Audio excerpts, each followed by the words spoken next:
Good morning, students. Welcome to your English class. Today we are going to start our chapter 8, Reach for the Top. Part 1, Santosh Yadav. Before you read, think of a while and make a list of 3 or 5 person you idolize or admire very much for their achievements. Chapter start करने से पहले आप 3 या 3 से 5 लोग ऐसे लोगों के बारे में सोचिए जिन्हें आप अपना आइडल मानते हैं, जिन्हें आप फॉलो करना चाहते हो और admire very much for their achievement, या आप उनकी बहुत ज़्यादा एडमायर करते हो, उनकी बहुत ज़्यादा प्रशंसा करते हो जो अचीवमेंट उन्होंने अपनी लाइफ में पाई है। इसलिए your idols may be from any sphere of life. आपके जो आइडल्स हैं वो किसी भी तरीके के मतलब स्फेयर ऑफ लाइफ मतलब किसी भी तरीके का वर्क कर सकते हैं, जैसे स्पोर्ट्स में हो सकते हैं, मेडिसिन, मीडिया, आर्ट, कल्चर, किसी में भी। Your teacher will then discuss your choices with you to find out who the top 5 idols of your class are. फिर आप अपने टीचर्स के साथ डिस्कस कर सकते हैं ताकि आप पता लगा सकें कि जो आपके पूरे क्लास में टॉप 5 आइडल्स कौन से हैं। Now let's start the chapter. The only woman in the world who had scaled the Mount Everest twice was born in the society where the birth of son was regarded as a blessing, and her daughter, though not considered a curse, was not generally welcome. जो पहली women है जिन्होंने mount Everest पे twice मतलब 2 बार चढ़ाई की है, उनका बर्थ ऐसी जगह, ऐसी सोसाइटी में हुआ जहाँ पे जो डॉटर्स का जन्म होना वो ब्लेसिंग नहीं माना जाता था, मतलब कर्स भी नहीं माना जाता था। लोग जो होते हैं वो सन के लिए ज़्यादा उतावले रहते थे और जो लड़कियां होती थी उनका ज़्यादा इतना ऐसे कुछ ज़्यादा ब्लेसिंग नहीं माना जाता था और कर्स भी नहीं माना, मतलब हो गए तो हो गए। When her mother was expecting Santosh, a traveling holy man given her his blessing assumed that she wanted a son. So जो संतोष की माँ है, संतोष यादव जिनकी हम बात कर रहे हैं, उनकी माँ है, वो उनको एक्सपेक्ट कर रही थी, मतलब जब वो पैदा होने वाली थी तो एक होली मैन, एक सन्यासी उनके घर के पास से निकला और उन्होंने सोचा कि वो चाहते हैं कि एक सन को ब्लेस हो, मतलब वो चाहते थे कि उनके जो परिवार वाले हैं वो एक सन को एक्सपेक्ट कर रहे हैं कि वो एक बेटा चाहते हैं। But to everyone's surprise, the unborn child's grandmother, who was standing close by, told him that they did not want a son. पर जो लोग आसपास खड़े थे उनके सरप्राइज़ के लिए, मतलब उनको हैरान करने के लिए, उनकी जो ग्रैंड मदर है, जो उनकी दादी है, उन्होंने कहा कि हमें बेटा नहीं चाहिए। The Holi man was also surprise. जो सन्यासी है वो भी सरप्राइज हो गया। Nevertheless, he gave the requested blessing and the destiny would have it. The blessing seemed to work. वो भी हैरान हो गया, पर उसने कहा कि चलो जो आपकी इच्छा है वही हो, तो उसने उनको ब्लेसिंग दी बेटी होने की और डेस्टिनी मतलब किस्मत से ऐसा ही हुआ। Santosh was born the 6th child in the family with 5 son, a sister to 5 brothers. जो संतोष है वो 6th चाइल्ड थे अपनी फैमिली में और उनके जो पहले 5 थे वो भाई थे, 5 बेटे थे, तो इकलौती बहन थी 5 भाइयों की। She was born in the small village of जोनियावास of Rewari district in Haryana. तो वो एक छोटे से गांव जोनियावास जो रेवाड़ी डिस्ट्रिक्ट में था हरियाणा के, वहाँ पैदा हुई थी। The girl was given the name Santosh which mean containment। जो गर्ल है, जो लड़की है, उसका नाम संतोष रखा गया। संतोष का मतलब होता है कंटेनमेंट, जिसका मतलब संतोष मतलब किसी चीज़ से सेटिस्फाई हो जाना आराम से, जैसे हम संतोष कहते हैं एक्चुअल में, तो उसे उसका मतलब है कंटेनमेंट।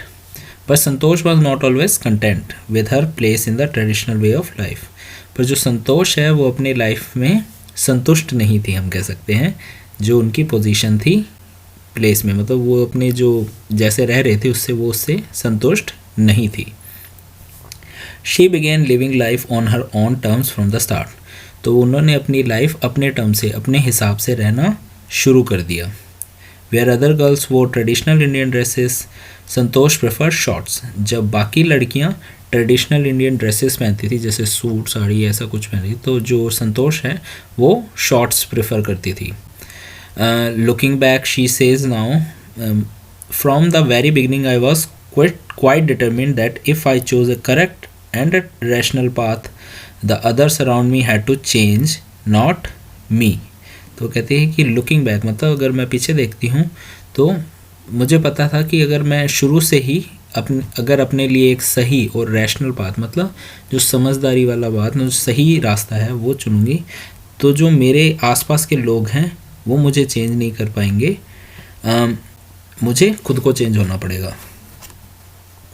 मतलब जो आसपास के लोग हैं वो मुझ पे फोर्स करके मुझे चेंज नहीं कर सकते। Santosh parents were affluent land owners who could afford to send her child to the best school, even to the country's capital new Delhi, which was quite close by। जो संतोष के पेरेंट्स थे वो काफ़ी अच्छे लैंडलॉर्ड थे, काफ़ी वो ज़मींदार थे, अच्छे उनके मतलब पैसे थे उनके पास, काफ़ी रिच थे, तो वो अफोर्ड कर सकते थे, मतलब वो अपने बच्चों को बड़े से बड़े स्कूल में पढ़ा सकते थे, इवन वो उन्हें दिल्ली भी भेज सकते थे जो उनके पास पड़ता था ताकि वो वहाँ पे पढ़ाई कर सके। But in line with the prevailing custom in the family, Santosh had to make do with the local village school. पर जो उनके रीति रिवाज थे उनके गांव के, उस हिसाब से जो संतोष है उसे अपने गांव के लोकल विलेज में ही पढ़ना पड़ा। So she decided to fight the system in her own quiet way when the right moment arrived. तो जो संतोष है उसने डिसाइड किया कि जब तक सही वक्त नहीं आता मैं सिस्टम को उस हिसाब से फाइट करूँगी।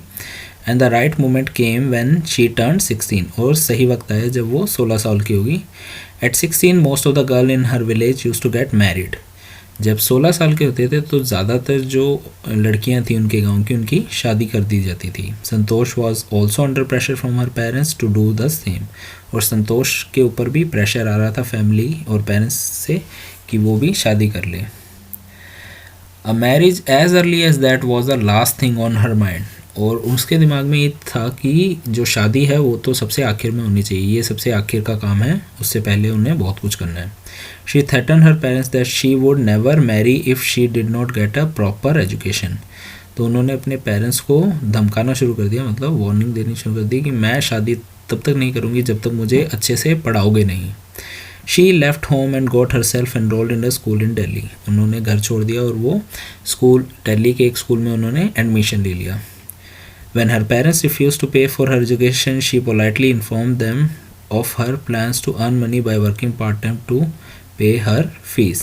तो उनके जब पेरेंट्स ने मना कर दिया कि हम तुम्हें स्कूल की फ़ीस नहीं देंगे, तो उन्होंने पोलाइटली मतलब काफ़ी प्यार से अपने घर वालों को अपने प्लान्स बताए कि मैं पैसे कमाने के लिए पार्ट टाइम जॉब करूँगी, पार्ट टाइम जॉब होता है एक्स्ट्रा वर्क करूँगी, और मैं अपने स्कूल की फ़ी खुद पे कर लूँगी।